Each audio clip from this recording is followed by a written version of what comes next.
Good morning. This is day 2 of the IIOF. I think there are more people joining online rather than being here on site. I ask you to prepare for the event so that we can begin on time. We also have simultaneous interpretation, so make sure you have your receivers by you.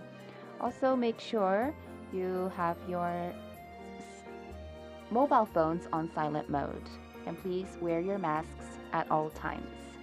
We have a good set of sessions throughout the day, so please stay with us till the very end, and we will begin with session 3 at 10 o'clock.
Now it is time. So today we are here at the third Incheon International Ocean Forum Day 2. Thank you very much for joining us today as well. Again, I am Kim Kyung-mi and I will be hosting this event today. We're celebrating the third year of this forum under the theme of the world calls and the ocean waves. So we're talking about global issues, focusing on the ocean. And we wrapped up the day 1 yesterday very successfully. And today we have 3 sessions. And we also have a special session focusing on humanities. So big data, energy, and tourism, and etc. All these different sectors will be discussed throughout the day. So I ask for your interest and support. So this session, session 3, is Port Network ESG status of leading ports. The moderator for this session is Professor Kim Hyun-jung from Yonsei University. Let's welcome Professor Kim onto the stage.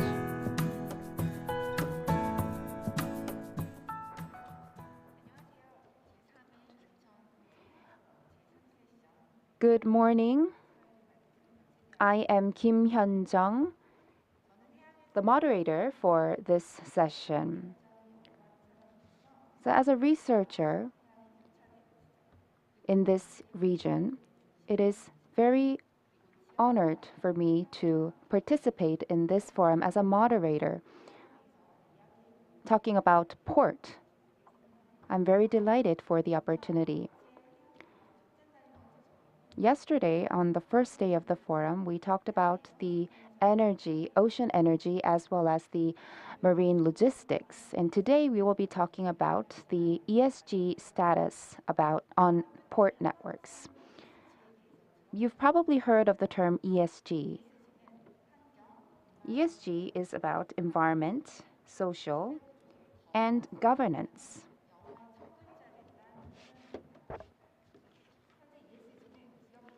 Currently, ESG is one of the indicators for achieving many goals in businesses. And many ports and port authorities are going beyond profit, and we are going forward to operate with ESG, protecting the environment and going forward with sustainable governance, as well as the social aspect are very important. And this is also very important, and it has an impact to the plans for this peninsula, on the Korean peninsula. In case of the Incheon Port Authority, we have an ESG, there is an ESG vision, and it also has set a 2030 objective, including reducing emissions and sharing information. As such, to secure ESG goals, ports have decided to go forward with it will help the ports in achieving the SDGs of the United Nations. SDG has begun in 2015. It consists of 17 goals with more than 100 specific goals and indexes. And most of these SDGs are directly or indirectly related to ports, such as creating an inclusive and innovative society, an inclusive and safe, creating homes, and also life below water for a sustainable ocean. In sharing the ESG cases, we would like to talk about the future strategies for ports. We have four presenters and 2 panels. They will be talking about the ESG achievement status in ports and also talk about how these ports are contributing to achieving the UN SDGs, as well as how they are communicating with the local community. The New York and New Jersey ports and the ports of Barcelona and Seattle, as well as the port of Saigon, will be presenting their cases. And after the presentations, we have 2 panels who will be joining us for the discussions. So now we will begin the presentations. Thank you very much for your introduction, Professor Kim. So after the presentation, we will have the discussion. So we will listen to the ESG status of leading ports around the world. So let us begin the presentations. The first presenter is Christine Weydig from the ports of New York and New Jersey.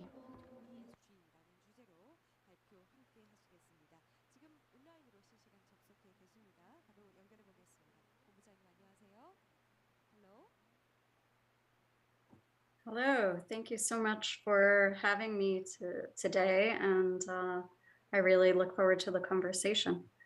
So without further ado, let me share my screen. Can everyone share my screen, see my screen?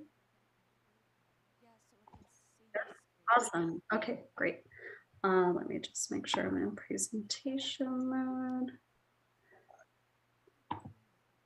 Okay, great. So thank you again for having me today.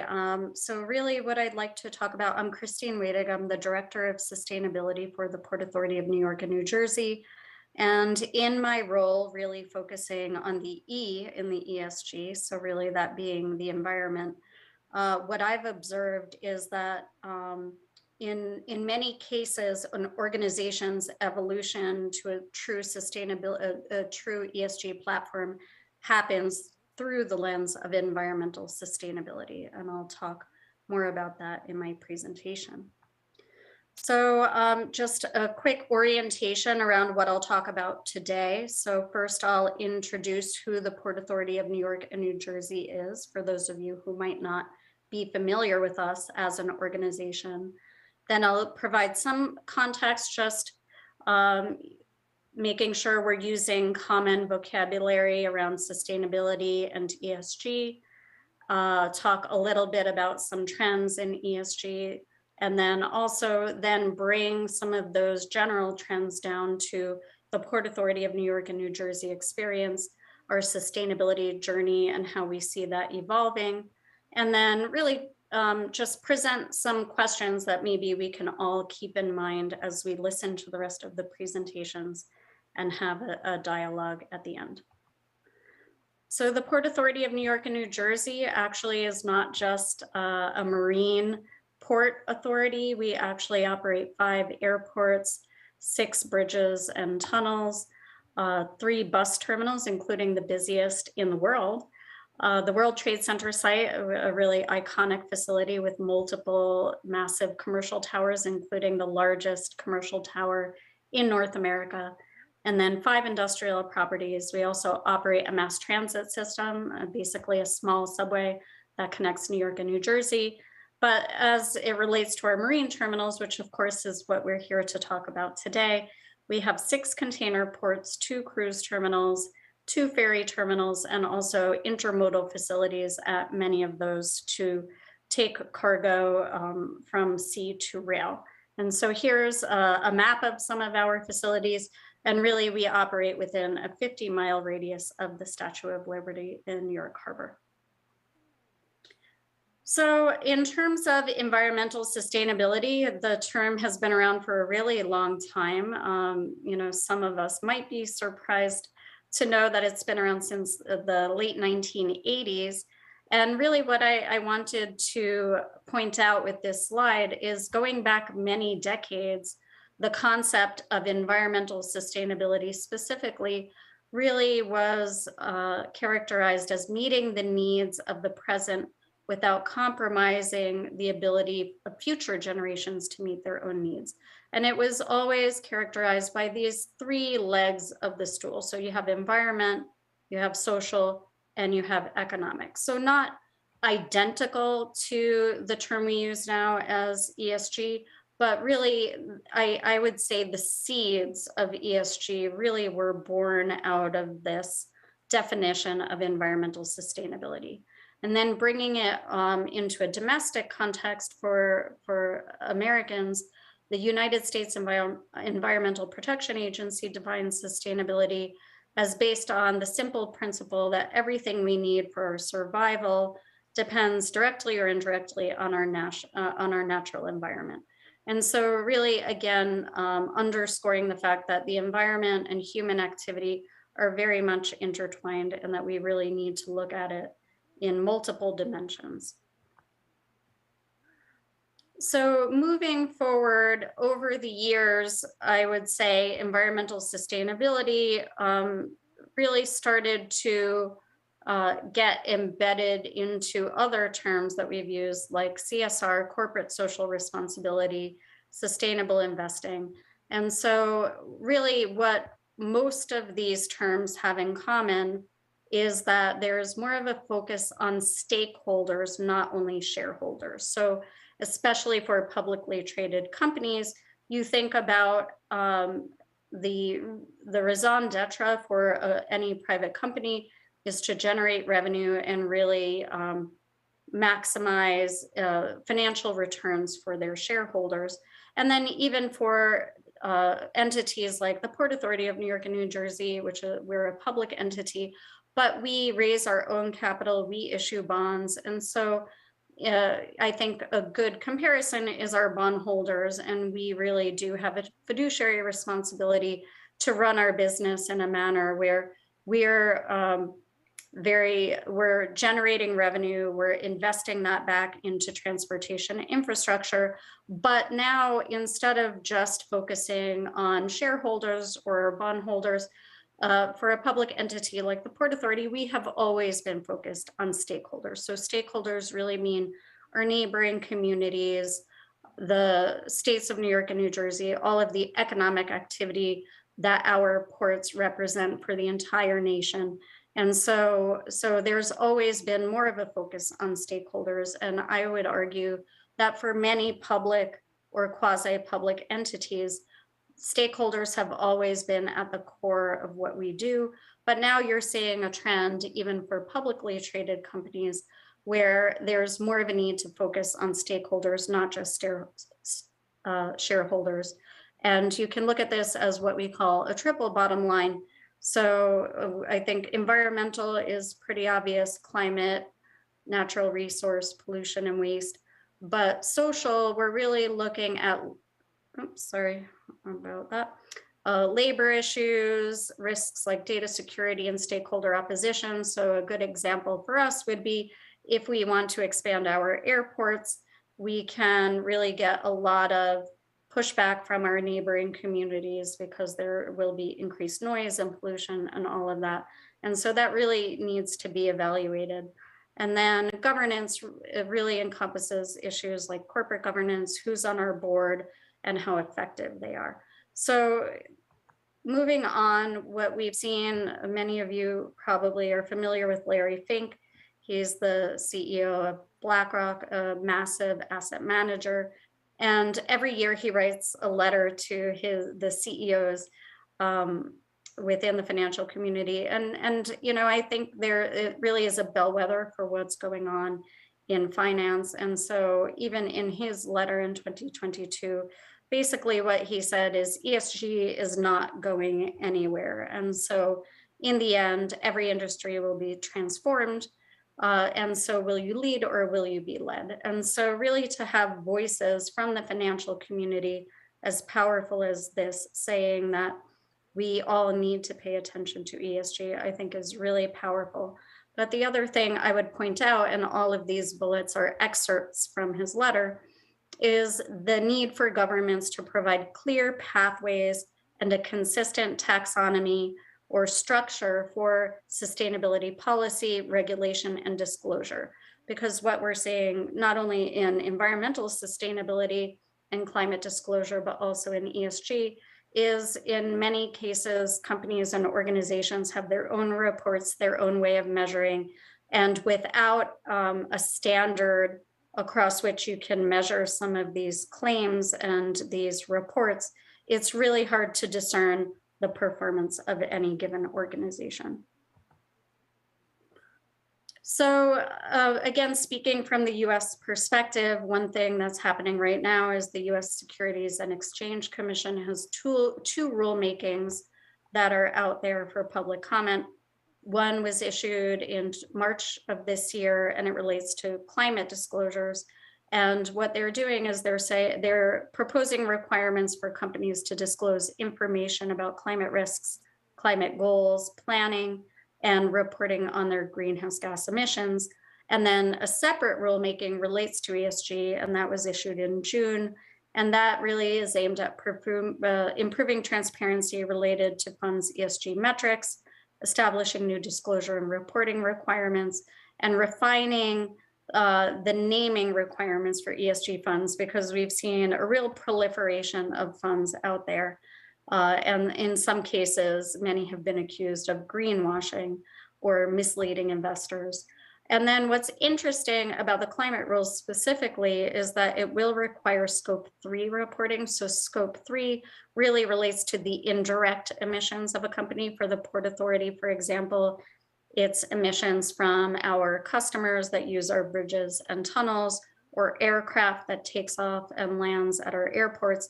And so those are our scope 3. But if you're, say, an oil company, it could be the fossil fuel that's burned in vehicles.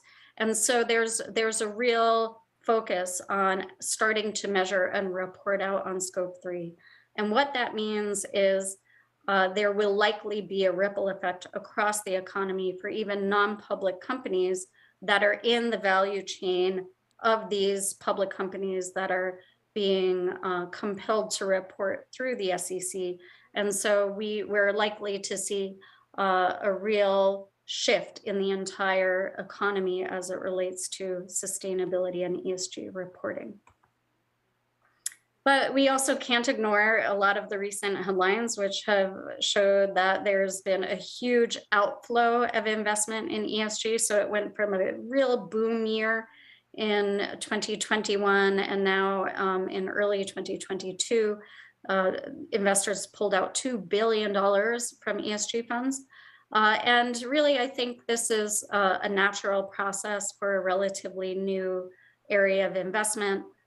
Growing pains that we should have expected, but a lot of it relates to the fact that there are a lot of different terms that are being, or a lot of different investment strategies that are all coming under the umbrella of ESG, and some relate to exclusionary investing, so I don't want to invest in coal or oil, all the way to impact investing, which is very specifically saying I want to invest in companies that are mitigating climate change and really making an impact. And so really, I think what we can expect is good ESG ratings are complicated, and issues that are important for one industry might not be important for another. And there might even be sort of a reshift back to a focus specifically on environmental, social, or governance with any particular fund, just to maintain clarity. Or maybe we can see more integration where from a portfolio perspective, especially say for big pension funds that are investing for the long term, in order to mitigate any performance risks related to environmental funds, social funds, or governance funds, they might choose to actually go with a balanced portfolio. But speaking from my perspective, what I really think is will likely happen, at least at this moment in time, is you'll see more organizations really leaning into the environmental part of ESG. So climate is an ESG issue that has a global impact, as contrasted, say, with social issues, which often are much more local, or even governance issues, which might, again, be more specific to an organization or even a particular jurisdiction. And so it's probably the most global of the E, the S, and the G. And there's also there's a global response that's needed. So again, that really kind of galvanizes a global community around mitigating climate change. And there's obviously a sense of urgency with increasing effects and threats of climate change. And there really is a more clear linkage to financial outcomes than the S and the G in terms of physical risks. So extreme weather, floods, heat waves, and so on, geopolitical upheaval, where you see displacement of people based on different weather trends, and also policy changes. Is there carbon pricing and so on? So with that context, I just want to talk a little bit about the Port Authority's journey. So we've had a strong sustainability practice, which I would say has led us to formation of more of an ESG platform. So our long-term vision for the organization is to be a net zero climate resilient agency that leads the global transportation industry and stewardship of our natural resources. We have a net zero goal by 2050 for all scope emissions. So that includes aircraft, ocean going vessels, the vehicles that use our bridges and tunnels and so on. But what we are backing that up with is really leading by example and committing to a 35% reduction by 2025 for the emissions that we directly control and a 50 by 30 reduction for those direct control emissions. And so what we've embarked on is what we're calling a climate action plan, which we hope to publish at the end of this year. And so some of these slides are sort of a sneak peek in what that will ultimately include. But what I wanted to point out is this is our net zero roadmap or climate action plan, but in developing it, we teased out all of these benefits in terms of the business case for net zero. And I would just highlight a few of these, which I think fit really well into the ESG dialogue.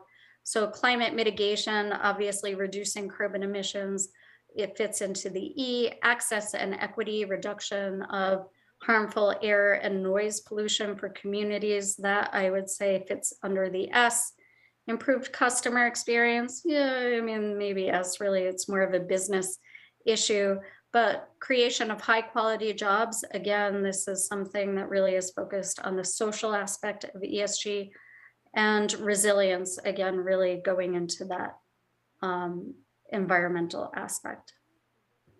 So what we found in putting together this report is we identified some best practices and notable trends. So what we're seeing is to achieve net zero, organizations are committing to structural change, and that's something you'll also see in adopting an ESG framework, adopting detailed roadmaps and action plans, integrating sustainability with core mission and strategy, and focusing on the social and economic benefits as well as GHG emissions. So again, all of this is really underscoring what I would say is sustainability really is a huge entry point for most organizations into ESG. So for us, our roadmap framework, again, really just pointing out, I mean, many of these things are just how we're decarbonizing our operations. But I wanted this to illustrate really is if you look at the objectives in achieving net zero, in addition to the environment, we really are looking at partnering with neighboring communities, leading partners to net zero. And so again, really a lot of this is supporting us building out an ESG platform. So knowing my audience, I thought I would at least present some of the action areas that we're looking at specifically for our marine operations. So, you know, I won't get into too much detail here, but really it relates to looking at alternative fueling for marine vessels down the road, expanding shore power, transitioning cargo handling equipment to zero emissions alternatives, working with stakeholders for modes for transshipping, and implementing policies to transition to electric tugs and harbor vessels. And then I just pulled out a couple of implementation areas. So partnerships, again, looking at sustainability, but really looking at it through the lens of our stakeholders.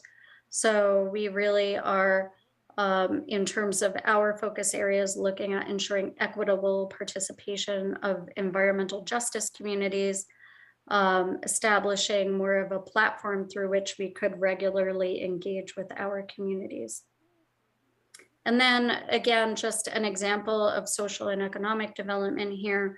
We are focusing on training and workforce development. So really looking at green jobs, upskilling Port Authority employees to operationalize best practices, but also looking at how we can build partnerships to expand workforce development beyond our organization.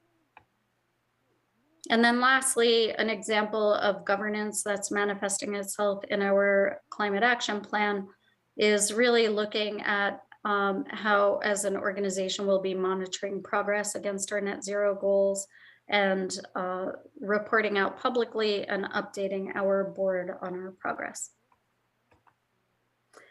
So key takeaways in terms of opportunities for us. So again, these slides have been focused on our climate action plan, but what we are seeing that I really want to point out here is that we really do need a robust decision-making framework to prioritize projects. So again, going to the governance, establishing a governance structure to oversee implementation of the work, committing to environmental justice as part of our net zero roadmap. So that really gets to our communities and the social aspect, identifying external partners that we need to achieve the goal, again, more of the social aspect, and then committing to biannual disclosures of projects. So I would say that is the G in the governance part of ESG.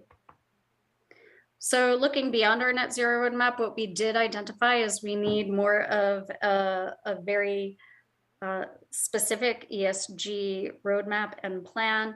And so some of the things outside of sustainability, which again, I view as the gateway to ESG, we're looking to integrate other work we've been doing related to race dynamics, diversity, equity, inclusion, and local jobs and business development efforts.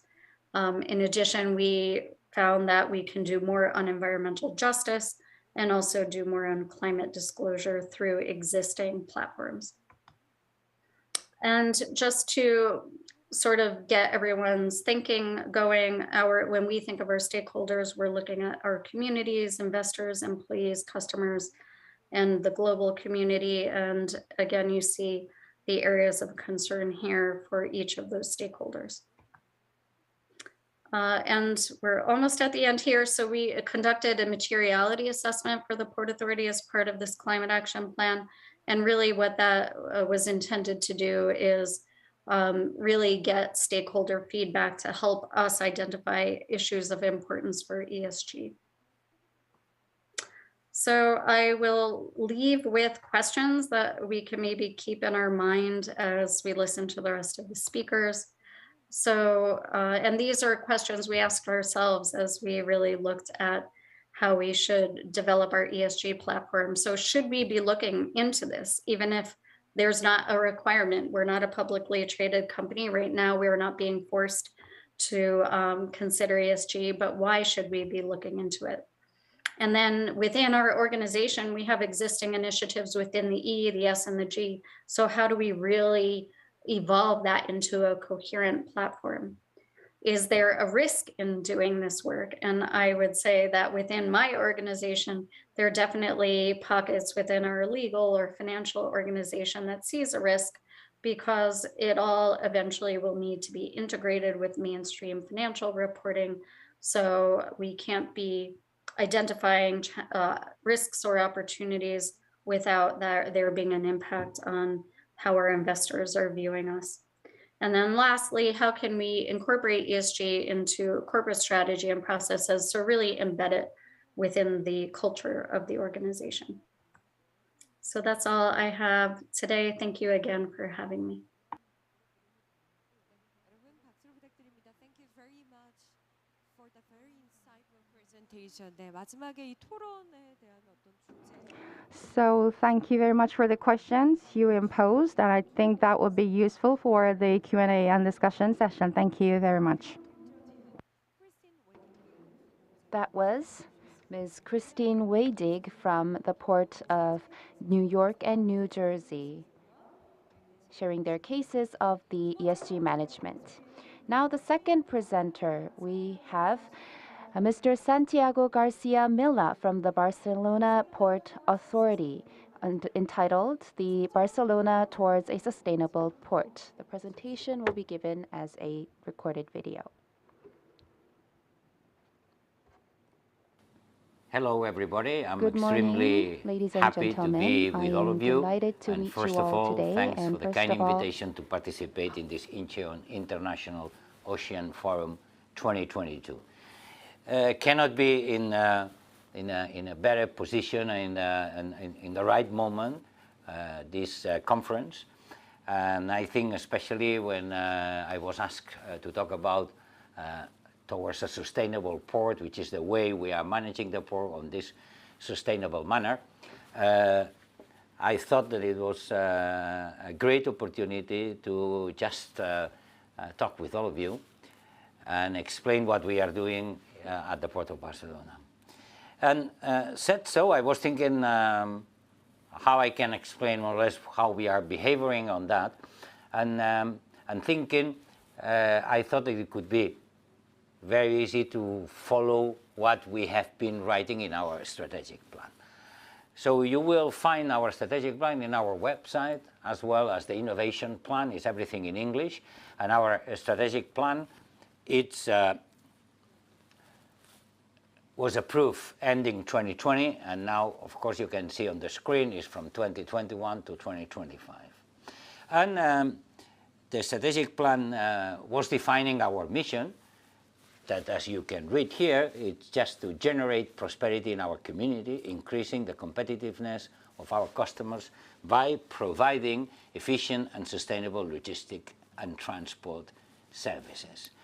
Of course, that was written a year and a half ago, as I mentioned before, and it fits perfectly well on what I'm trying to explain about how we manage a port through this view of sustainability. So, as you can see, the mission is quite clear. It generates prosperity. You see that here we are not talking about to increase our cargo, our volume. This, and I will come back to that, is a consequence of many other things. So we are using any other performance indicators. Again, the vision, it's, as you can see, it's a smart logistics hub. And we are using the smart wording in a way that we say S for sustainable, M for multimodal, A for agile, R for resilient, and T for transparent. And I think that summarized, using and playing a little bit with the acronym of a smart logistic hub, it summarized a bit the most important and relevant issues on that smart way of behaving. And the third part of the slide that you can see is to show you the strategic objectives. I just remind you that you can take our strategic plan, and in English, of course, from our website, and you have the whole information there. So I will be following that, but just giving you the highlights. You can follow here the strategic objectives that we need to quantify, of course. You need to, afterwards, to know if you have assumed those objectives that you are putting yourself on 2025. And you have here 70, 50, and 40. And of course, these are not, as I mentioned before, tons, boxes, passengers, or whatever. So we are talking about objectives created on economical sustainability. That will be 70 billion in foreign trade value. Then on the environmental sustainability, we are saying that 50 is 50% of electrified container and ro-ro waves in the whole port. And the social sustainability, we are thinking about creating or reaching the figure of 40,000 people working at the port. Now I will explain a little bit more of that, and on the new slide you will see how all the strategic axes and objectives are shown here in this slide. On environmental sustainability, our main driver is energy transition. And these strategic objectives are develop a new energy model, decarbonize maritime port activity, reduce pollution, and increase intermodality. Of course, later on I will explain some of those and put you some examples how we are working on this environmental sustainability, moving on into this energy transition driver. The second part, regarding the economical sustainability, we talk about competitiveness. And there we are mainly talking about diversify the port business. Just to clarify that we need not only to diversify, we need to create new business models. We are totally sure about that, so we have to work deeply on that. Even though that I can explain you that the Port of Barcelona is extremely diversified port. And we have been doing that for quite a long time. We want to continue in that and to create new business models. The second one is differentiate the offer of services, attract logistics activity, and develop the necessary infrastructure. And the third leg, let's say, on this sustainable model, economical, social, and environmental, talking about sustainability on the social aspects. We talk, of course, about human capital, and there are four main elements. That is foster training, employment, entrepreneurship, and talent attraction.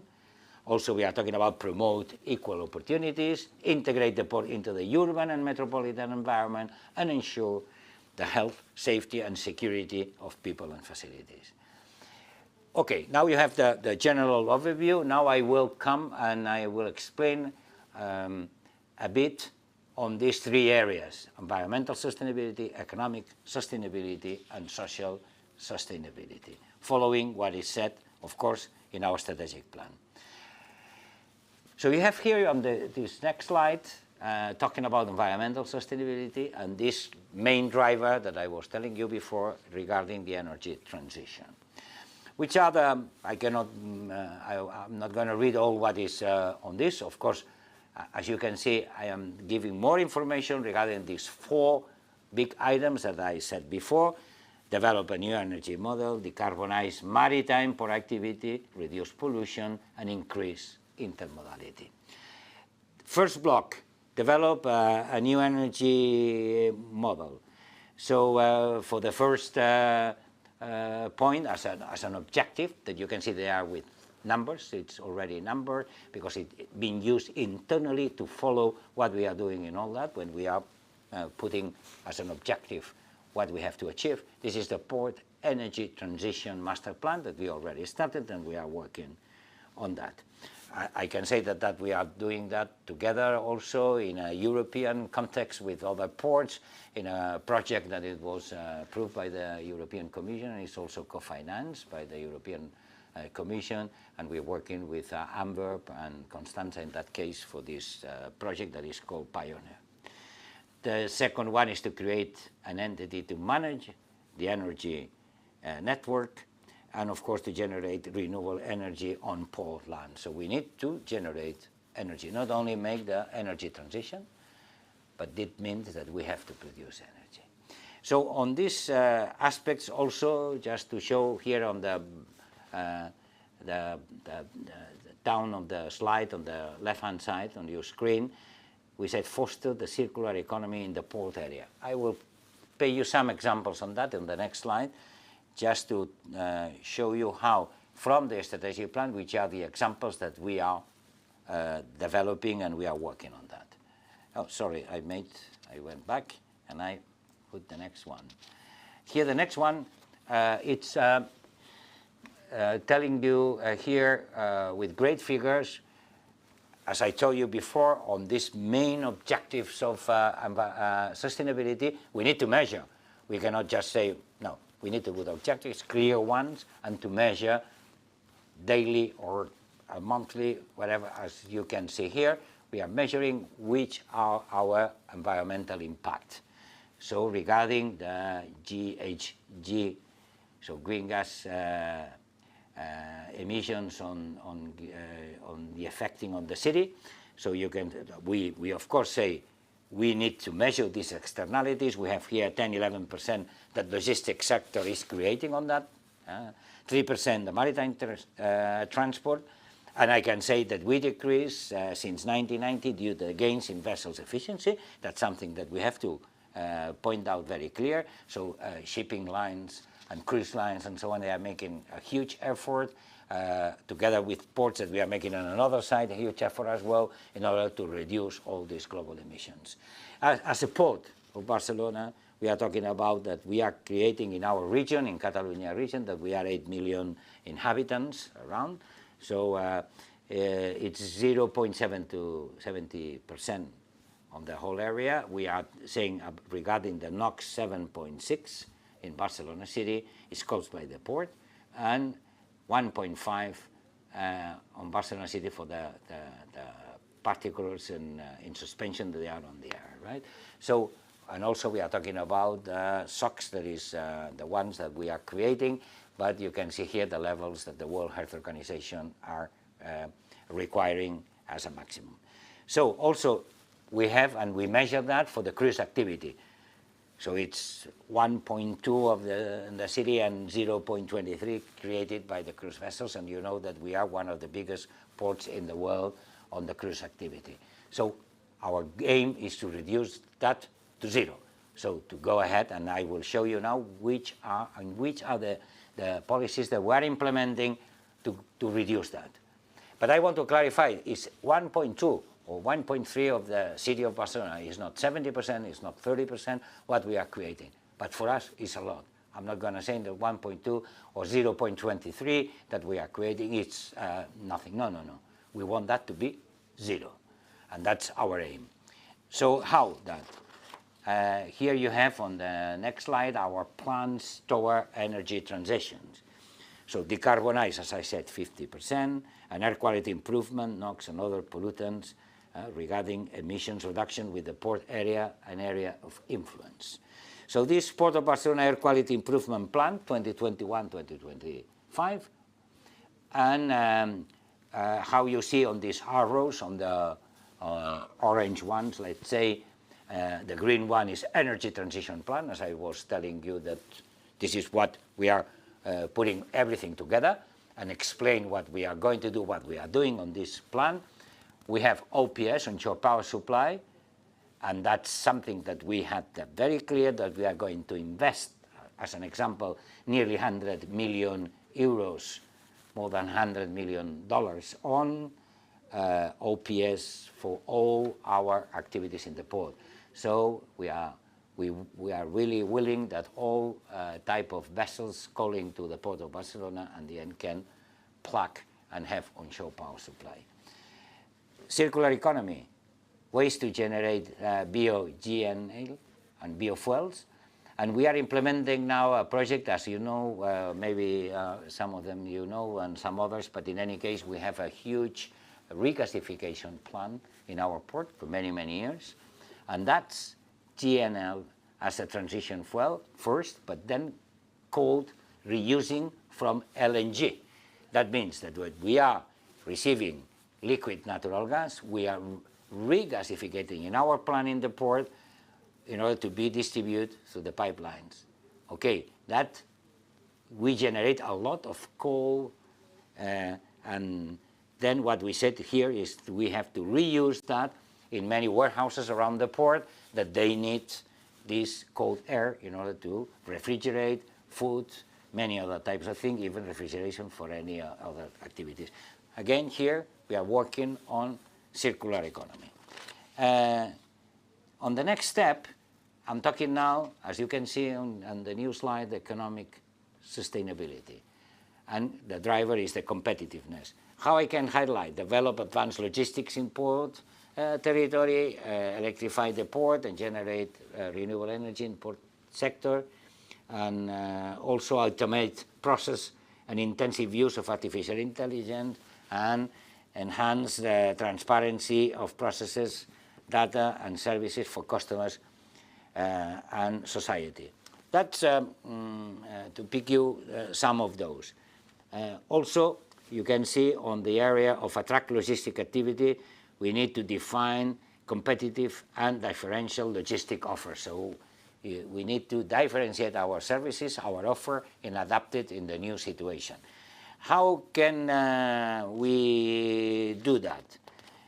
So first, how we measure the sustainable economic improvement.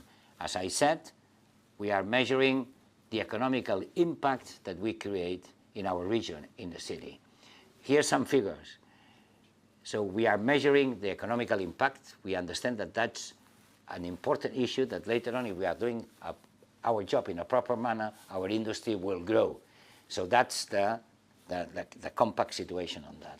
So we have economical impact. We measure that with economies of with the economies group of the people in the port, and also with universities and so we do it in a very strict manner.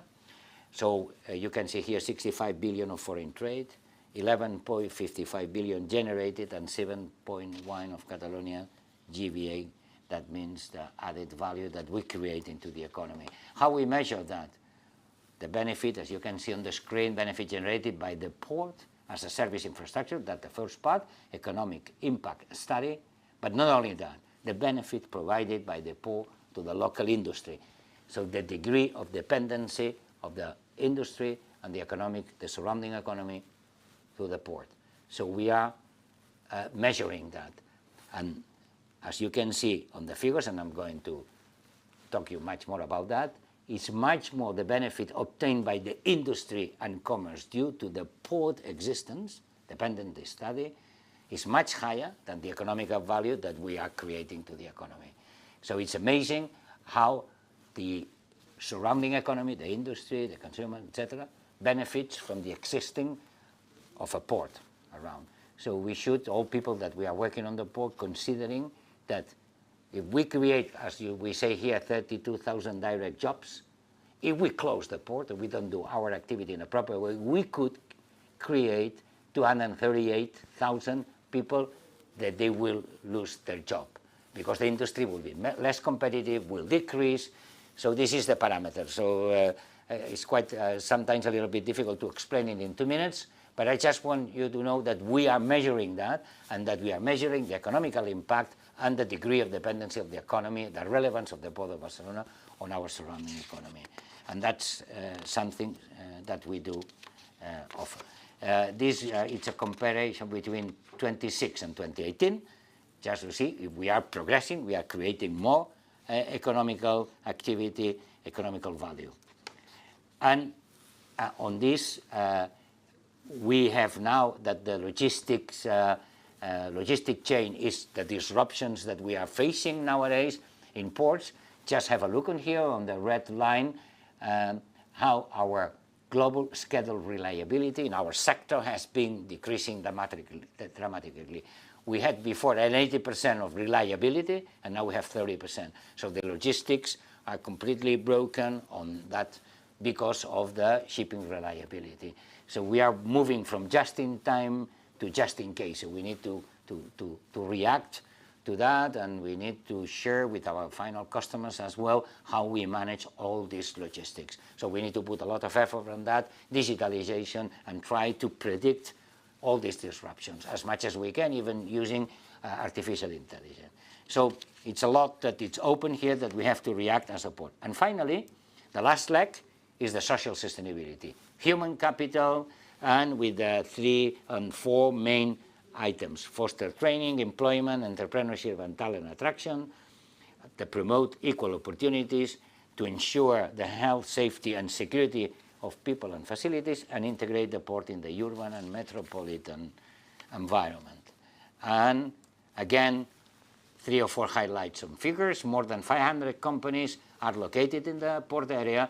37,000 people today, they are entering into the port every day for different activities, even hotels and so on, as we have, and 4.5 million passengers and 16 million visitors in the area that you have much closer to the city, that it's open to the citizens. So this is more or less the impact on the social activities. How we do that, the social sustainability, you have here social integration, innovation, and education.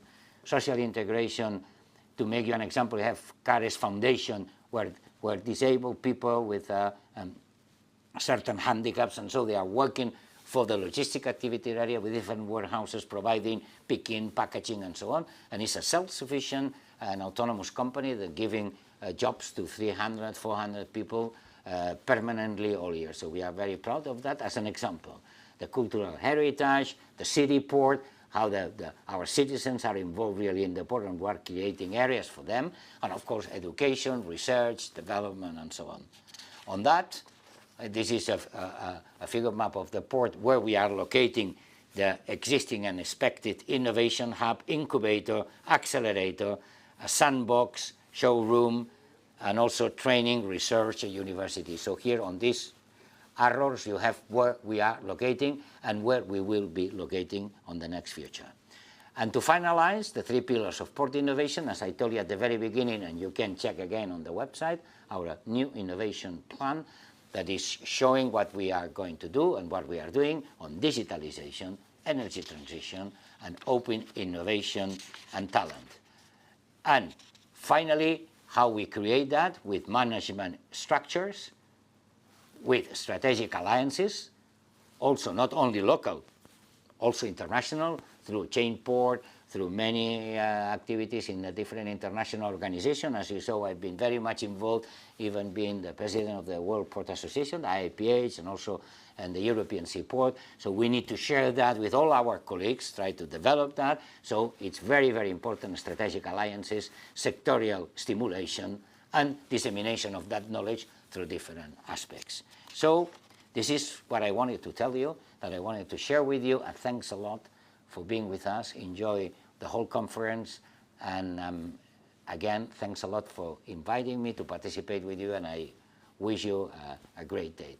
Thank you very much. Thank you very much for the presentation.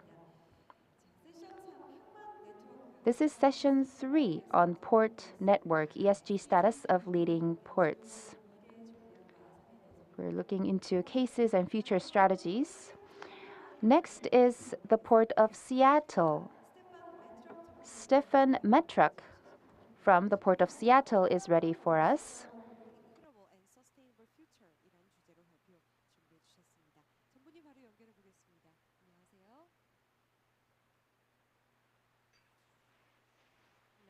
Thank you. Yes, thank you. Hello. It's good to be with you. I'm Steve Metrick, the Executive Director for the Port of Seattle. It is indeed an honor to be here today with my distinguished colleagues from New York, New Jersey, Barcelona, and Vietnam, especially as we share with you today how the Port of Seattle is implementing environmental, social, and governance principles in our work, and how we're looking to build a sustainable future. I think already of hearing the previous presentations that we are all in the same work, and I think collaborations such as this conference at the International Ocean Forum are important contributions to all of us working together to solve the problems that are ahead of us and the work that's ahead of us. So unlike my colleagues, I am not controlling my slides, so I'd like to bring up my slides. There we go, and that's, thank you. So I'll start here. To help orient you to the location of Seattle, we are located within Puget Sound in the state of Washington with a shared border with Canada and a gateway to the state of Alaska into Asia as well. Puget Sound is environmentally rich with natural resources and some unique marine species that make our region special, including the resident killer whale population and the annual salmon runs. We are an economic engine for the region, and we prioritize environmental health and sustainability, including clean air, clean water, and healthy communities. The focus of my time today will be to share highlights of how we are working to ensure our region's maritime industry meets our community's economic needs and expectations for sustainable practices. Our port is unique and very similar to New York, New Jersey. We're one of the few ports in the United States that manages both an international airport and a seaport. As I stated, the Port of Seattle is an economic engine for our region, supporting 120,000 local jobs and driving $38 billion in economic activity at our aviation and maritime gateways. We operate one of North America's top 10 airports, and we are proud to be a major United States hub for flights to both to Asia and to Europe. On the seaport side, the city of Seattle is the largest cruise home port on the U.S. West Coast, and is gateway to the Alaska cruise market. This year we'll have nearly 300 vessel calls and are expecting 1.3 million passengers, a record for our port and for the region.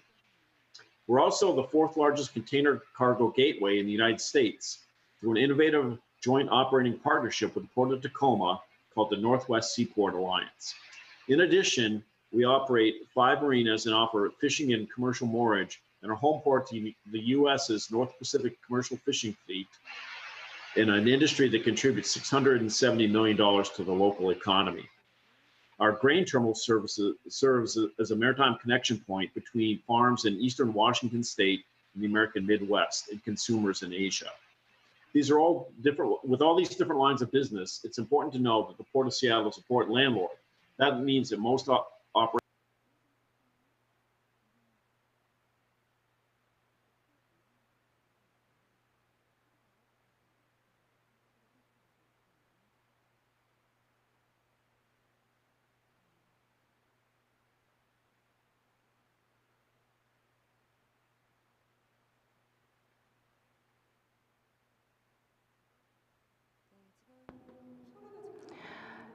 We're not receiving any sound, so we're checking the technical logistics. Oh, wait. Oh, sorry Yes. about that. I'm sorry. Yeah. I'm Yeah, sorry. it's Somehow back. I got muted Good. there. Please go Back. ahead. Yes. 네, 다시 Yes. 돌아왔습니다. Next slide, please. Next slide, please. I'm so sorry.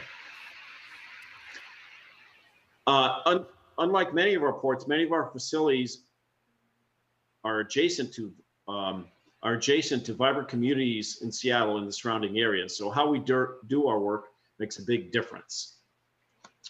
In Seattle, historically, people who live near the seaport, airport, and industrial properties are disproportionately exposed to pollution and environmental hazards. In these operations, and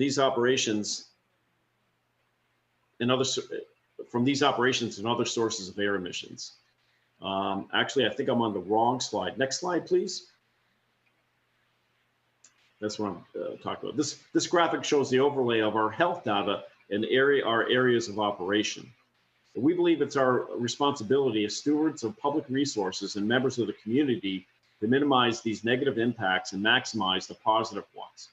Our fundamental belief is that it's not enough for the port to just build and maintain infrastructure that keeps people and goods moving, but that we must be leaders in changing industry practices, including our own, to increase sustainability and reverse inequities and build vibrant, healthy communities across our region.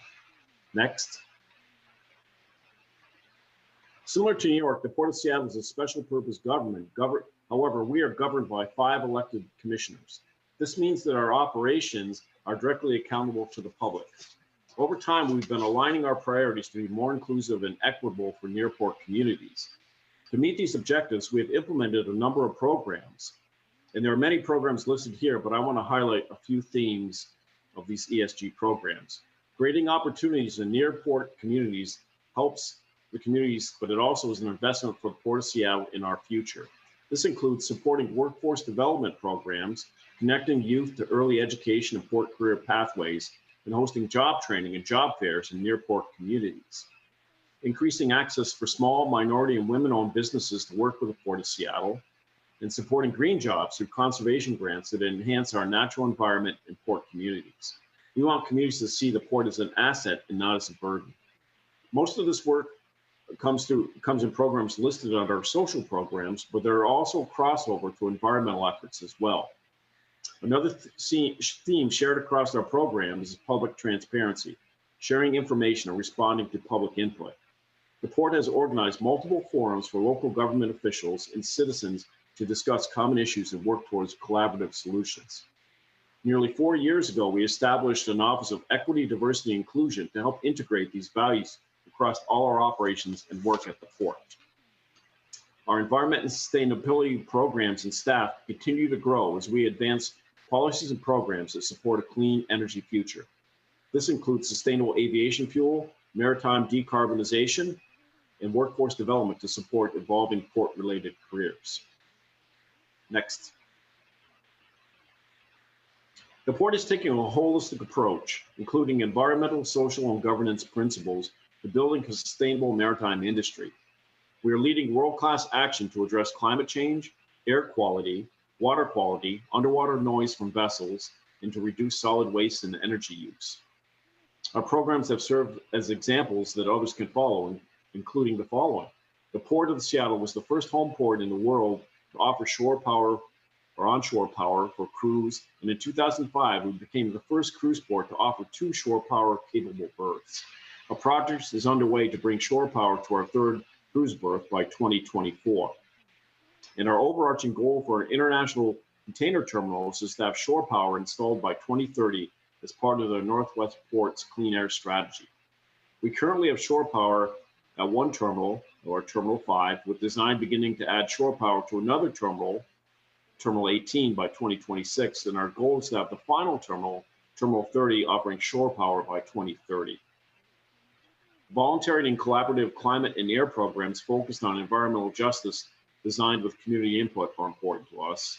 And we've worked with cruise lines to put in place a moratorium on the discharge of exhaust gas scrubbers until further study has been completed. And we are the first port in the world to join the International Alliance on Ocean Acidification. Our strategies and programs are working. We've made great progress, especially in reducing air emissions. In Seattle, greenhouse gas emissions from ships are down 17%, and diesel particulate emissions are down 84% since 2005. Our success is due to many factors, including ship technology, support of international and federal policies, use of onshore power by cruise ships, and our strong relationships with stakeholders, regional ports, governments, and local communities. Next, please. So how do we create lasting sustainable change that incorporates these environmental social governance values while meeting our economic development mission? This slide illustrates our approach to equitably decarbonize our maritime industry, how we're going from the big picture planning to more detailed implementation of projects to achieve our climate and clean air goals. The Northwest Ports Clean Air Strategy is an overarching umbrella for these efforts. It sets a shared vision to phase out emissions by 2050 that is aligned with other regional ports, including the Northwest Seaport Alliance, the Port of Tacoma, the Vancouver Fraser Port Authority in British Columbia, Canada, as well. Charting the course to zero is the Port of Seattle's port-oriented Maritime Climate and Air Action Plan that details how we're implementing the clean air strategy locally and identifies interim actions and milestones towards achieving our longer 2050 vision. Additionally, planning efforts extend from the Port of Seattle's Maritime Climate and Air Action Plan, and we are already underway now. For example, our Seattle Waterfront Clean Energy Strategy will identify the maritime infrastructure investments need to decarbonize the city of Seattle's waterfront. Each step of the way involves consulting with regional partners in consistent outreach to communities, industry, port partners, and area businesses and local governments. Next. Next, I'd like to talk about our initiative related to establishing a green corridor. Green shipping corridors are a relatively new concept introduced at COP26 under the Clydebank Declaration. There are maritime routes to support zero-emission ships. For the Port of Seattle, they are the next iteration of how we're working toward our goal to reach zero port-related emissions by 2050. There are also a recognition that ports by themselves can't work independently to achieve these goals and have to work together. Green corridors were initially aimed at cargo. However, examining the concept of green corridors as they were discussed at COP, and then looking at our needs and where we wanted to go, we decided to approach this green corridors within the cruise ship industry. We have a unique relationship with the cruise industry as a major home port on the west coast of the United States and gateway to the state of Alaska cruise market. The ships leave from Seattle and journey to Alaska and back. This is the route. This is the corridor, as you see here on the graphic. As the international community continues to debate the exact rules and timing of getting to zero emissions, we know ambitious action is needed, as does the cruise industry in our meeting with them. And we are committed with all these other first movers you see on this slide with you to explore how to make it work here in the Pacific Northwest or North America. And we feel if we're successful, then the lessons learned can be applied to other cruise ship corridors as well. Collaboration with partners, customers, and the public is key to our sustainability efforts. And we collaborate with some of the most prominent cruise lines in the world, major regional ports, including the Port of Juneau in the state of Alaska, and Vancouver Fraser Port Authority, British Columbia. We engage with other partners as well and maritime innovators as well. Next slide, please. This effort is just getting started. Matter of fact, this month is our second meeting since we signed the first mover commitment. Our first tasks are developing group governance and a feasibility assessment launching early next year. Like some of our other environmental accomplishments, this one is voluntary. Partners are signing on to be first movers and agree to collaborate and to work together. As the leader, we hope to demonstrate future zero-emission technologies and maritime fuels. We're using our history of collaboration, partnership, and policy to plan for a sustainable maritime future. Next. To achieve our goal, which is to be the greenest port in North America and to be a leader in maritime sustainability in Seattle, we need to be creative in our approach and use all the tools at our disposal to drive action. Today, I've tried to emphasize the importance of these partnerships because a lot of these, you'll see, are voluntary measures. At the local port and Puget Sound level, we have much higher influence over the type and pace of environmental action, as this graphic shows. However, globally, the impact of our action is relatively low. However, that's why we feel that we have to continue to coordinate. We have to take the actions on the local level, but we want to be active and continue working with our port partners, but also on international conferences and other levels of activity, including IMO, to be involved in those, to make sure that our voices are being heard at those levels.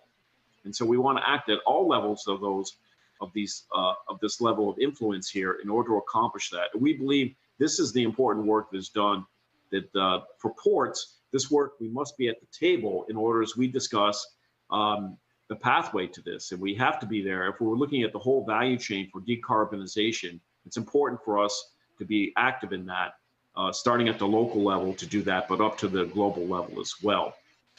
So we'll continue to try to work at all of these levels and try to be effective in that. So really with that, I want to encourage everyone to think about opportunities to look at establishing things such as green corridors so that we can work more collaboratively as well in our efforts to learn from each other, just like I've done today. I was texting my staff as I was looking at the presentations from my colleagues, making sure that we learn from each other so we can advance this work more quickly. So thank you for the opportunity to speak today, and I'm glad to be here. Thank you.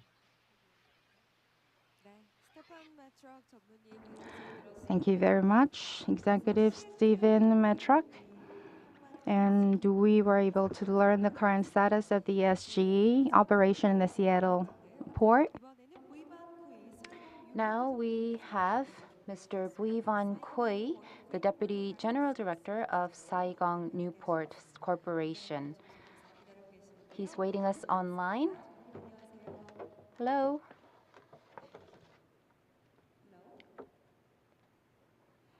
Could you hear me, Hello? Doctor? Please check. Yes. Yes, here we go. Please. Can you hear me? Yes, very well. Please begin your presentation. Yes.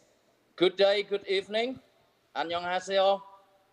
Ladies and gentlemen, I'm very happy today to be here with you. So on behalf of Saigon Newport Corporation, I would like to introduce about our green port practice. And we have 4 items.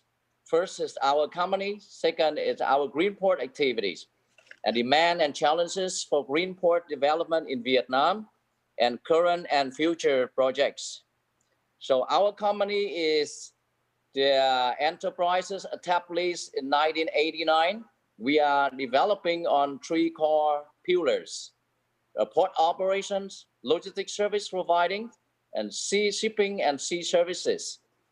And we have 18,500 staff, 53 subsidiaries, and 16 terminals, and 6 ICDs, it means logistics centers, with 1 million square meters of warehouse, and 110 barges, and fleet of 2,000 vehicle truck. And with our, can you change the next slide, please? Next.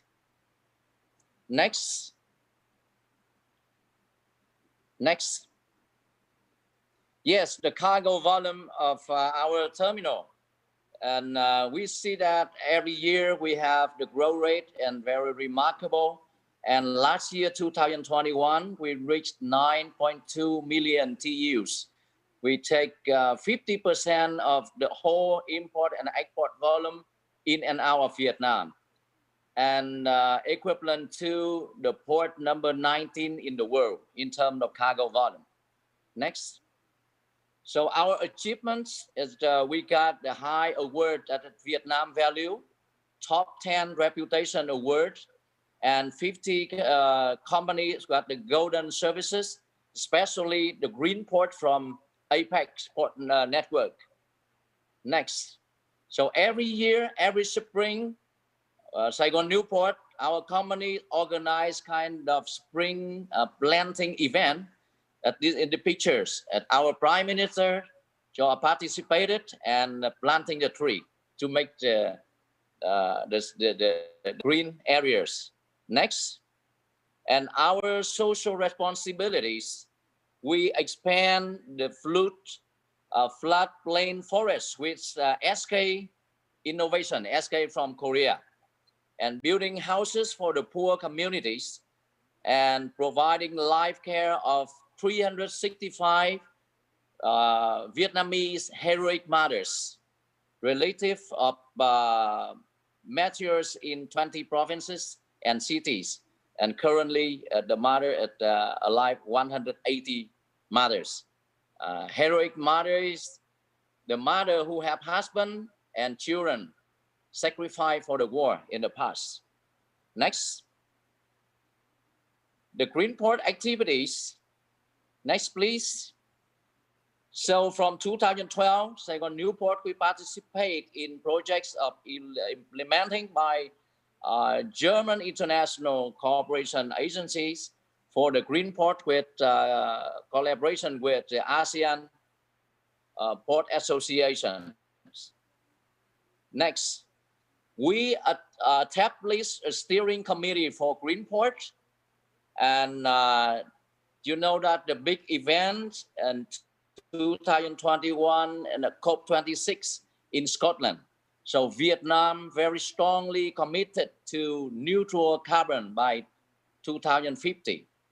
So S&P, our group company, were chosen as the pilot projects for Greenport model starting from 2023. Next.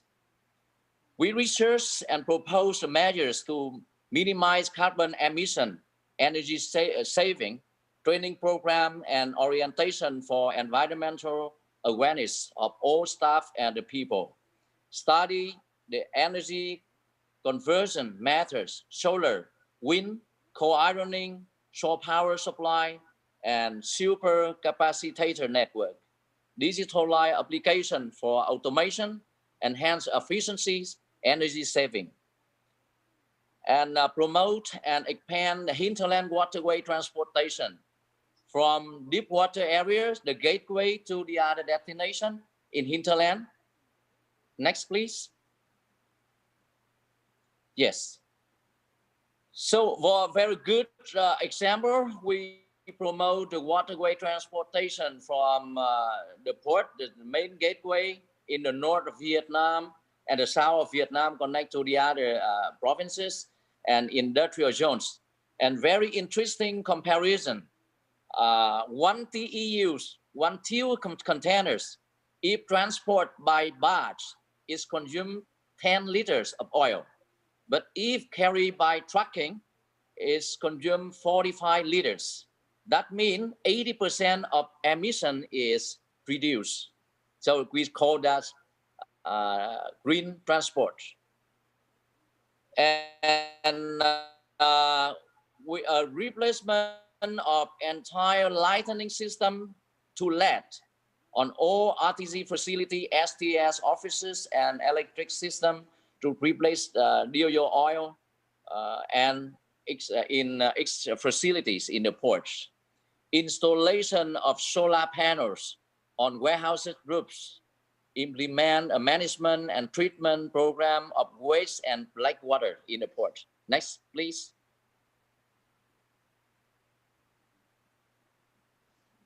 Next.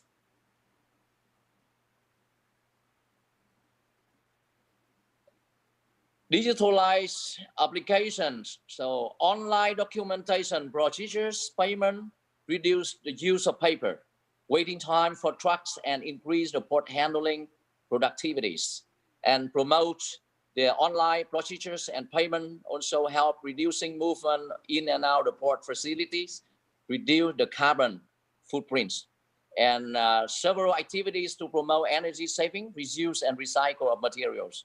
GPS for all land, truck, and barge, optimizing transport and reduce the waste. Next, please. We use maritime traffic program to track and connect to the ships, reduce maritime speed in need, and optimize the berth layout and uses, increase the greenery space near the berth and office area to minimize dust impact and improve the air environment. Periodically assess the performance of the green port criteria with emulation results, encourage innovative ideas to further exchange and enhance the application of modern and green operation. And demand and challenges for green port development in Vietnam. You know that we follow the IMO from 2020. Next, please. Yes. The International Maritime Convention for Prevention of Pollution on the ships. This impose a global limit on allowable sulfur content in fuel of 0.5 mm, which is achievable by the installation of approved emission abatement technologies, commonly referred to as scrubbers on board vessels. Compliant with this new regulation require more expenditures than shipping has ever to face. And following the surveys from the Rich Meat organizations, the drive of advanced technologies, survey demand on technology that's the drive of chain of shipping industry in the next 5 years. So 40% of technologies that address environmental and emission issues, 20% of blockchain technology, and 40% of big data analysis, and factors promoted efficiency in shipping and port industry, 30% procurement joint operation and optimization of vehicle capacities, 23.3% merge acquisition chain alliance of shipping lines, 50% investment in waste reduction, environmental protection, comply with the general regulations, 31.7% applying new technologies to automate and ship functions. Next, please. International regulation regarding the fuel and CO2 emission, along with a rising trend of modern technologies, change of working habits and employees' expectation, risk of cyber terrorists, upgrade for replacement and new equipment require extra funding that affect to capital investment for other projects. Difficulties in synchronizing different electronic platforms to operate efficiently in the flawlessly. And current and future projects. Next, please. Yes. Study the shore power supply. We are studying now and going to install next year. And install solar panels for warehouses and learn about the regulation for the new S&P warehouses to be certified by leadership in energy environmental design, certified by US Green Building Council. And the solar panel we already installed in our roof of warehouses. You know, we have 1 million square of warehouse. Apply attractive policies for customers who comply with the environmental protection relations and in the port facilities. So we have the policies for the customer who are using the digitalization connectivities. They got the very favorable price for the leap on and leap off charge in our port. We encourage the people to use this kind of the green connection. And you internal electric vehicle inside the terminal. Next, please. Promoting the research and development of digital ecosystem, we call ESNP, to connect with stakeholders, related industry operating in seaport sectors, step by step automate the production line. Application of AI in customer service. We have the AI automatic reply to our customer in customer service centers. build smart report system with big data, application to support business, decision making and policy making, and QR code and virtual tour for facilities, introduction to ensure that port safety and regulation. Air monitoring will be installed as our facilities to make the measurement of the emission of the air. Next, please. Research to seek solution for emission improvement. Collect data via surveys, analysis of ship emission and port operation.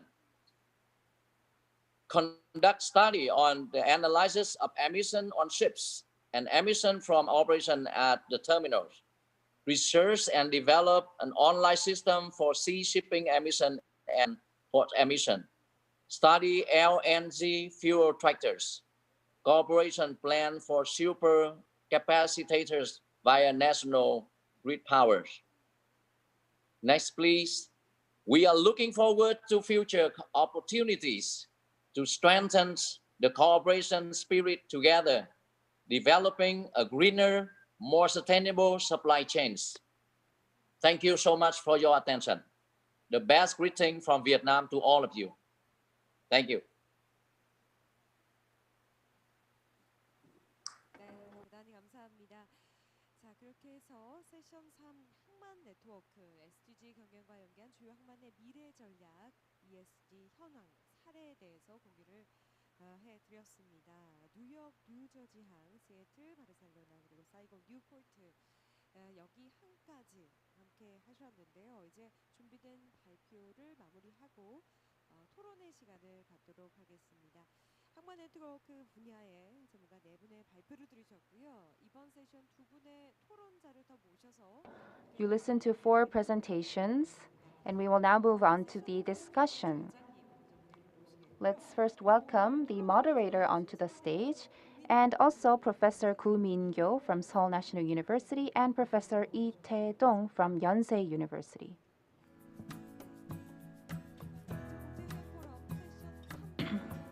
You're joining us for the second day on Session 3, Port Network, on ESG status of leading ports.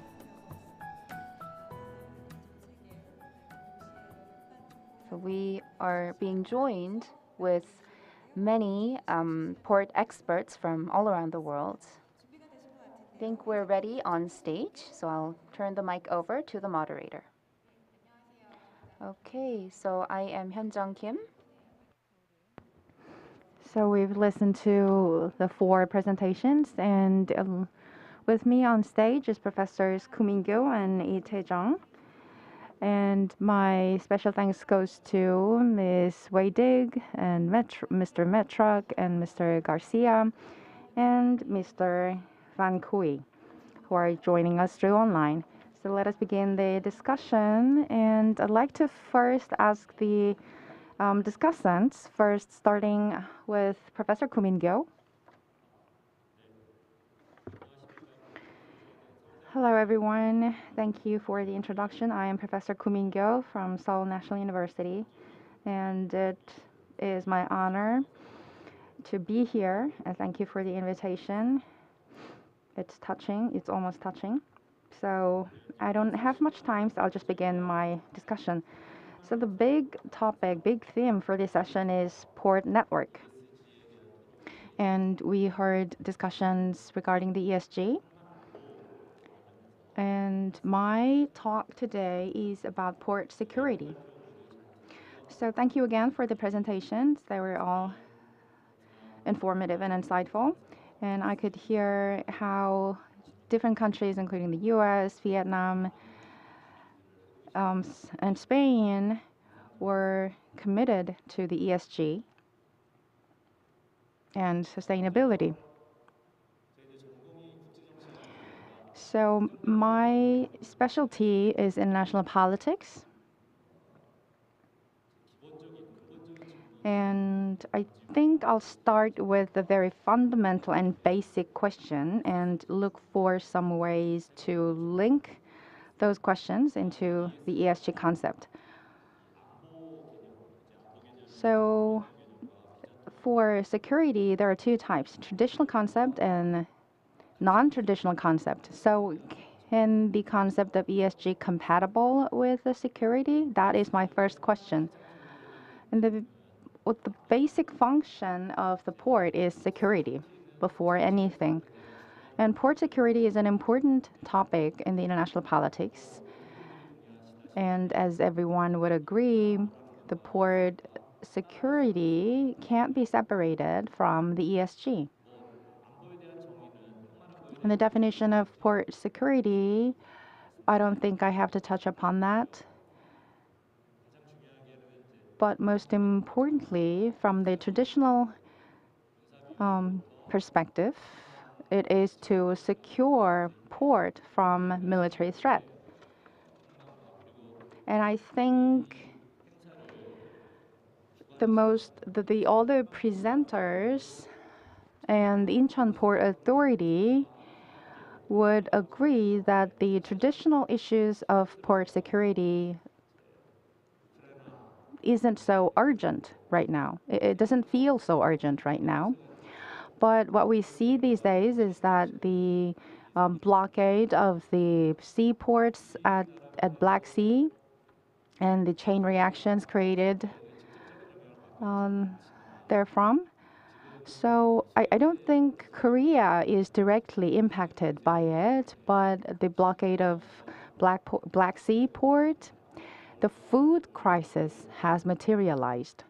So probably many African countries will suffer in the coming autumn and winter. That's everyone's forecast. So you're seeing the article here on the slide, and many articles from the press and the news coverage from the media are talking about the serious concern that we might see in the coming autumn and winter in many African countries because of this blockade. And this is directly related to the port security. So the port security should be the fundamental issue. And how can ESG contribute to port security? I think that's the question I'd like to ask to all of you. And the other important factor is non-traditional port security. And we know how we all experienced the logistics disruption last year. So the COVID shrank the production, and everybody talked about concerns for the recession, but there was a logistics crisis. There were too many cargoes. There were too much transportation, and that led to the problem. So it was opposite to everybody's expectation. And this is an article. This article shows the Savannah port in Georgia, and along with the New York and New Jersey port and Seattle port, and of course the biggest LA Long Beach port, this port, Savannah port, is one of the 4 biggest ports in the US.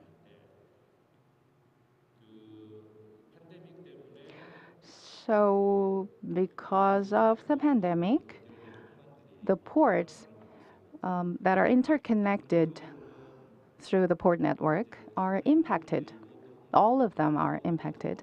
So it's a matter of port, it's a matter of logistics, but it's in the big framework, it's also a matter of production. So what I'm saying is that it's not just a single country problem, because all the ports are interconnected and all the ports are connected to or linked with global ecology. So I think the COVID situation has put all of us into perspective. And New York, New Jersey port and Seattle port, what I ask the two of you is how did you overcome the COVID situation? And secondly, ESG mostly talks about environment issues because that's the biggest one, but ESG contains S and G perspectives, social and governance. And So, for example, many port employees were fired during the COVID-19, and they were lacking truck drivers at port. So I think it has some significance and implications from the social perspective, and that needs analysis. And from the perspective of governance, for example, most ports are state-owned or it's public organization. But if these ports are to be managed and operated by private sectors, would they be able to act more swiftly? That's quite provocative, but I really want to ask these questions. And my next question is one of the three perspectives that I'd like to raise here. So all the ports around the world are probably working so hard for sustainability, especially in environmental sustainability. And my first question is investing in renewable energy always clean? So is clean energy always renewable? These two questions could be a possible set of questions, because we don't have a clear definition about clean energy. So we need to look further into this. So it's not just a matter of dichotomy, because it has a risk of putting every question into two simplistic lenses. And my another point of view is that ESG is related to employment. So we're shifting towards greener framework, and we see the change of governance. But I think it raises the question of just transition, because if somebody gets a job, if somebody lands a job, that means some people cannot find jobs. So it's a matter of win or lose.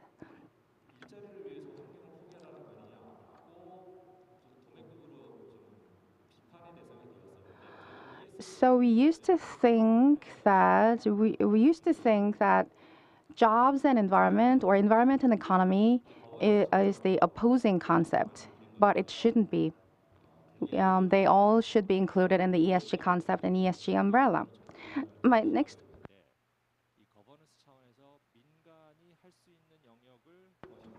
and my next question is about the role of the private sectors in ESG concept embraced by the port. So how much involvement or how much engagement should be allowed for private sectors?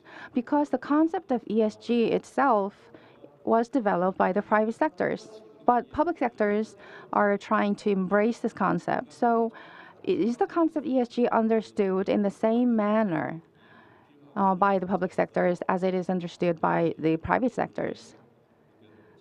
So I'm asking about the difference of understanding the concept of ESG between the private sectors and the public sectors, including the ports. And my next point is about this slide, BRI versus FOIP. So ESG is like a two-dimensional, but if you add security, it becomes three-dimensional. And of course, ESG is not separate from the security, and we have to think about the hegemony between the US and China, and the implications on Korea. So if you look at the left map, it shows the One Belt, One Road of China, and it's related to the maritime Silk Road. And related to this is free and peaceful Indo-Pacific strategy pursued by the US. So BRI versus FOIP is the perspective taken by the international politics researchers. So how can the port contribute to this perspective? And lastly, how can an ESG contribute to the port security, which is the most important concept of the port? Can they go together? Can they coexist? Or can either one of them be sacrificed? So ESG is a big umbrella concept pursued by many ports around the world, and that requires the building of port network for bigger cooperation. So we heard the operation of each port around the world. So I really want to see more cooperation, and I want to use this forum as an opportunity to create such network. Yes, thank you very much, Professor. Next, Professor Lee Tae-dong. Good morning. I am Lee Tae-dong from Yonsei University. Thank you very much for inviting me to this meaningful event.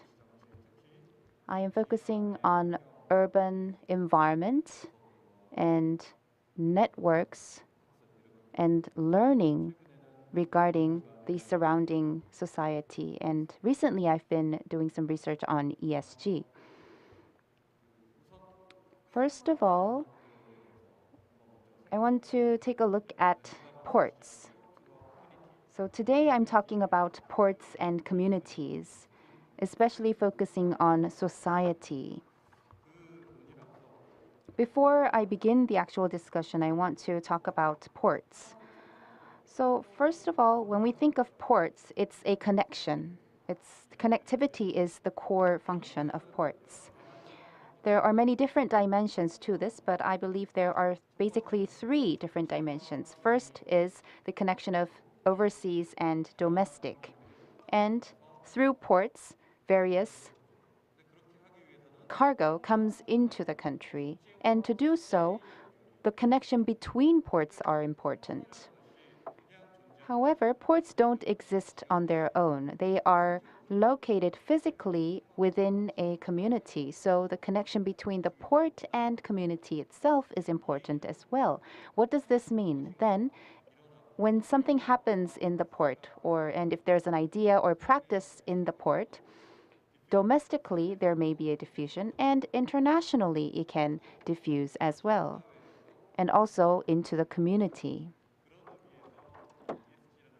So ESG, if it's well applied in ports, it can have a diffusion into many different aspects. In particular, I want to focus on the competitiveness of ports. When thinking of cargo, if we can handle a lot of cargo, that itself can be considered as competitiveness. But today, when we talk about port competitiveness, it goes beyond handling cargo, but it changes over time, and what is at the center of that is sustainability. Then, in ports, what is sustainability? Economically, it means the handling of cargo and earning more money and earning a sustained amount of good money. And in the process, we emit a lot of different things because we have vessels and trucks coming in and out of the port. So environmental management is crucial in this process.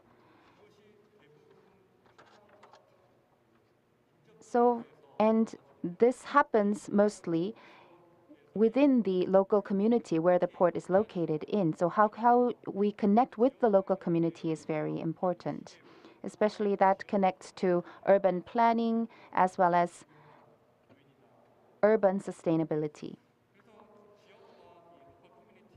So the connection with ports and the local community, so the port hinterland, is something that we need to look into.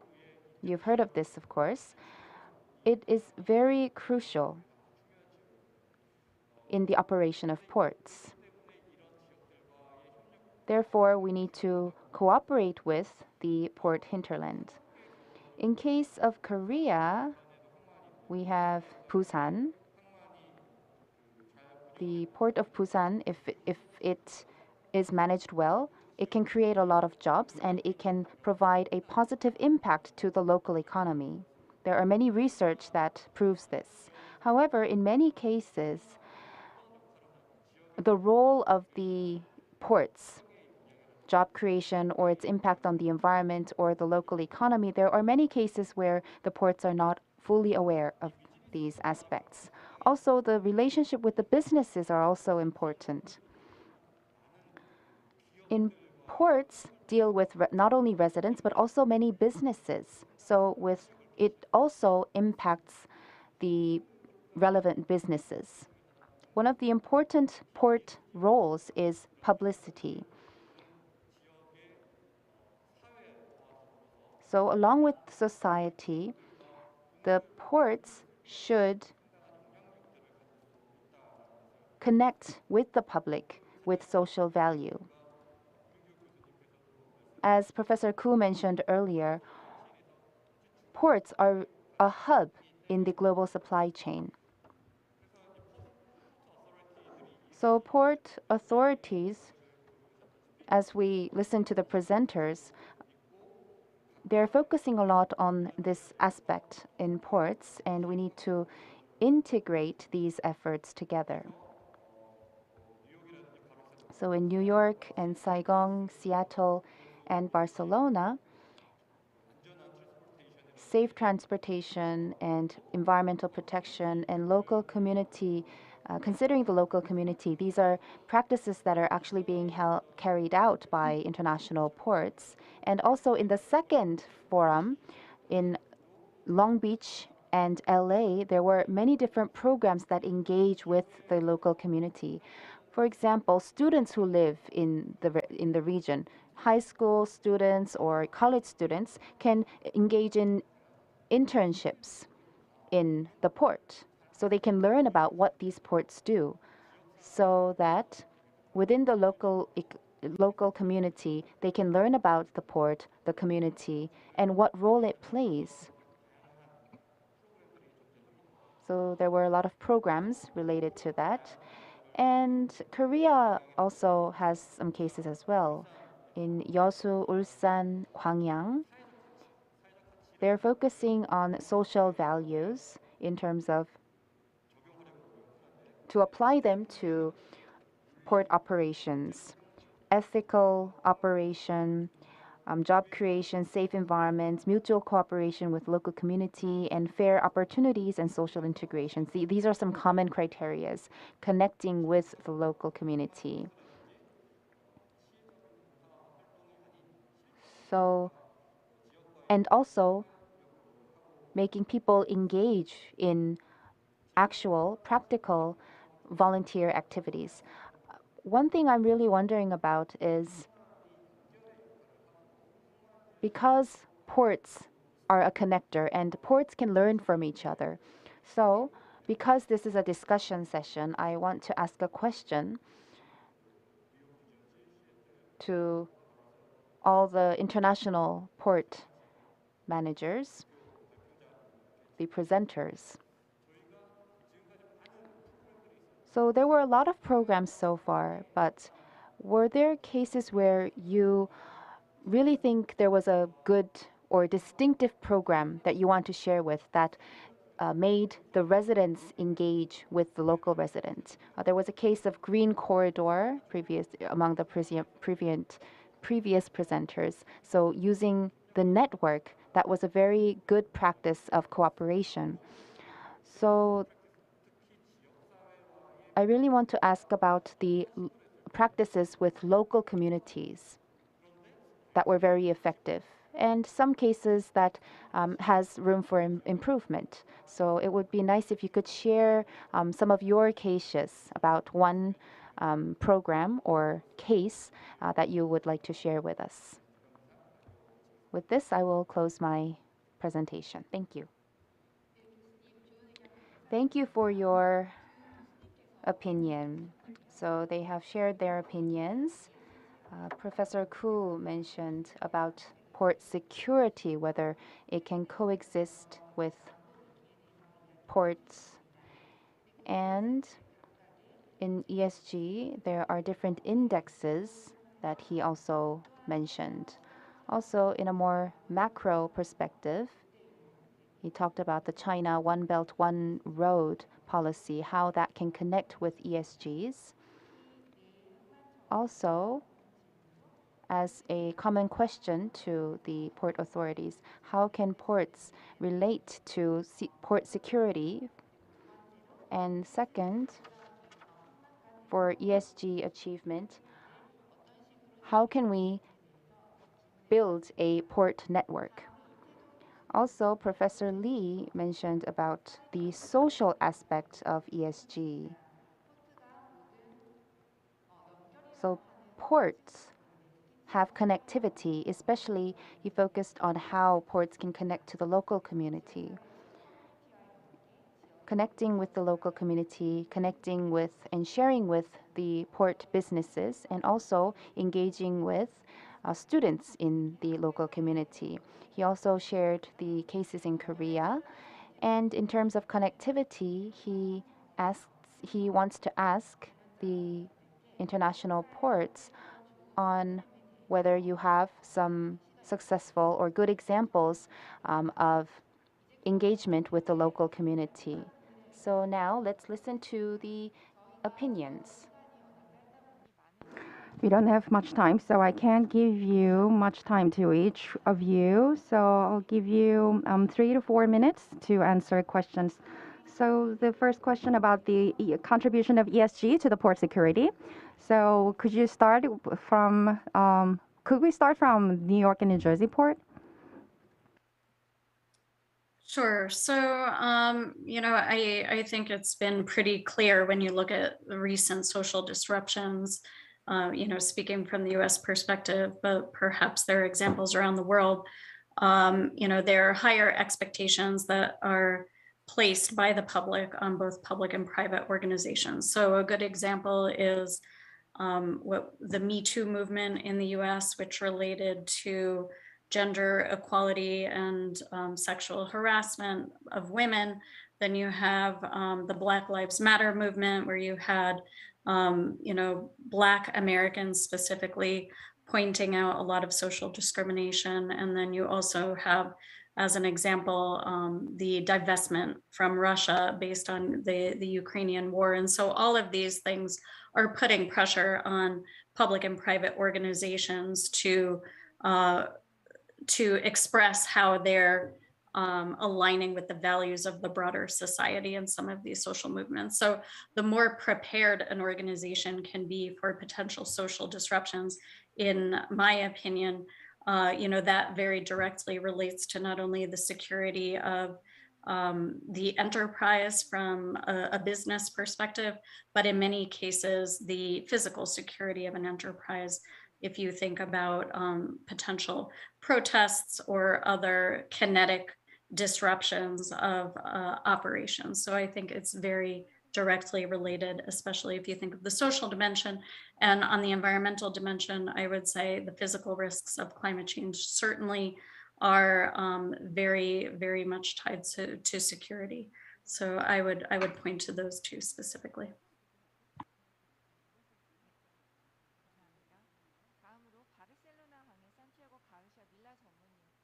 Next, Mr. Mila.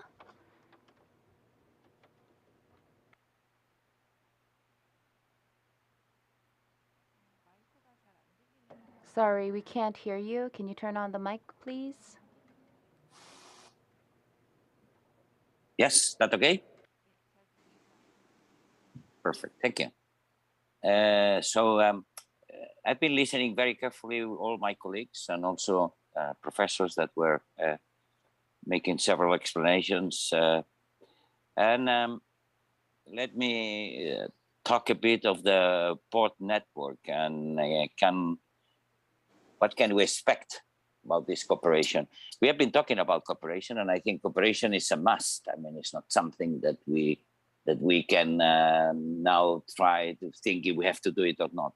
is a must. We have to cooperate with our stakeholders, with the city, with our citizens, and I will focus my answer on cooperation with other ports, with my colleagues. And that's something that I've been working for a long time myself, thinking that was a good experience and providing us good solutions. So on that cooperation, I will highlight the three aspects: sustainability, of course, digitalization and technology. At the end, we have to make our ports efficient with a high degree of efficiency in our activity, right? That means that an efficiency, it's a word that can include many things. Of course, we cannot be efficient if we don't have a high level of security, as my colleague was saying now. We are not efficient if we are polluting a lot. We are not efficient if we are taking a long time to unload and our cargo from the vessels calling our ports, etc., etc. So the sustainability, economical, social, and environmental, together with digitalization and technology, will give us, I think, the right answer to combine such things, but that we need to be working together, absolutely, 100% together, with different ports, with different stakeholders, and trying to implement the solutions. Because if not, we will not go and achieve in the proper time all our goals that we have been explaining, that is a must, that we need to work hard on that to accomplish our goals. We heard about 2025, 2030, 2050, zero carbon neutral emissions in our ports. So that it's absolutely impossible to do it alone. Also, we cannot forget the shipping lines. We need to cooperate with them. I mean, also how to manage, and you talk about that, the global supply chain. We are in the middle, we are a hub serving this global supply chain, and we need to provide solutions for the disruptions we are facing now. That, of course, they are causing a lot of distortion on the sustainability, economical, social, environmental. You can see that the size of the vessels, they are growing and growing and growing. This high capacity that the ports will need. So we need to provide a lot of services at once. So we probably collapse the network supplying our hinterland. So there are a lot of things on the other side, the demand side. They are asking us for a high level of efficiency because people is buying by internet, e-commerce needs a lot of flexibility, etc. So those two worlds, we need to put it together, and ports, we are in the middle of that. So let's work together, and I'm sure we will achieve the goals we have been showing before in our presentations. Thank you for your answer. Next, from Seattle, Stefan Metruk. Could you give an answer? Sure, thank you.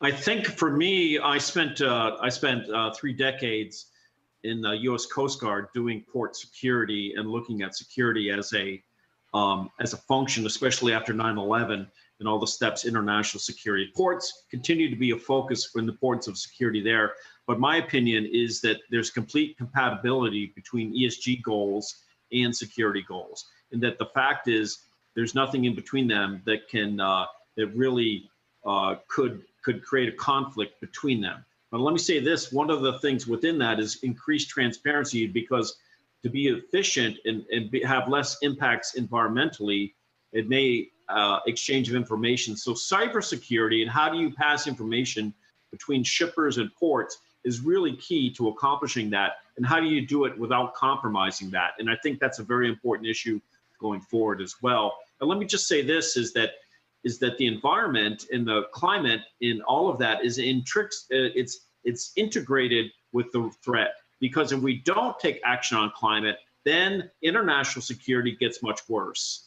Professor was talking about the impact of Russian blockades on Ukraine wheat, but also climate is going to exacerbate all things, whether it be water supplies or growth of food. Food security is going to be an issue. So I know within governments, food security is all related international security is related to us taking action on climate and addressing this going forward. So it's very important for everyone to address this as an issue related to, it's a security issue, not just because it's not just an environmental issue, but I believe it's a security issue as well. Thank you.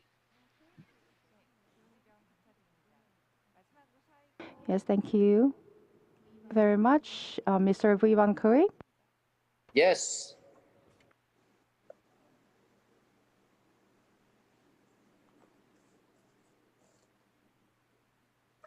Okay. As you know very well, the port and maritime sector create a lot of pollution to the societies. And we have to be responsible for the ESG, the port responsibilities.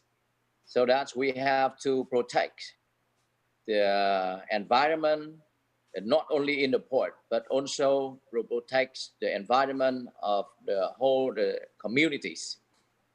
So we have to do more the charity activities and labor protections, and create more digitalization in the port to minimize of the transport and other activities, and create the pollution for the societies.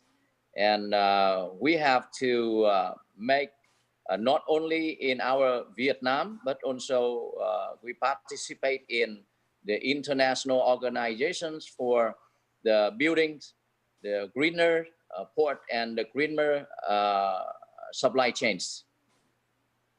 And we have been doing that. We participate in association. Firstly, in Vietnam, as you know, our company is handling 50% of the cargo, and we are extend and spread our experience to the other members of Vietnam Port Association. And we participate in ASEAN Port Association as well, and APEC Port Service Network, and also we follow the projects of IMO. So the transferring the energies from traditional to the new energies, like we almost transfer from the diesel oil in the facilities to the other electricities and green energies and appliance. And we also collaborate together with the local authorities, and we give some policy for our stakeholders, and work together with our port management to build a very good environment for the society in Vietnam. Thank you. Thank you for your opinion. So those were the different opinions regarding port networks. So thank you very much for all of your participation. You are all at the very center of our port network. And ESG is also a very important index in our operations. And I hope that in the future you can use these different you also mentioned that you use different indexes to measure your performances. And this is not just for more profit, but going towards ESG, you would like to, all of the ports would like to achieve more. Also, the relationship between ports and port security was also highlighted. Also, in terms of connectivity, connectivity is important for ports. So, not only individual ports are important, but the ports should build partnerships with the local community and port businesses, and internationally as well, to solve common issues. I believe and I hope that the discussions that we had can further secure our goals and go forward and be helpful in achieving our future goals.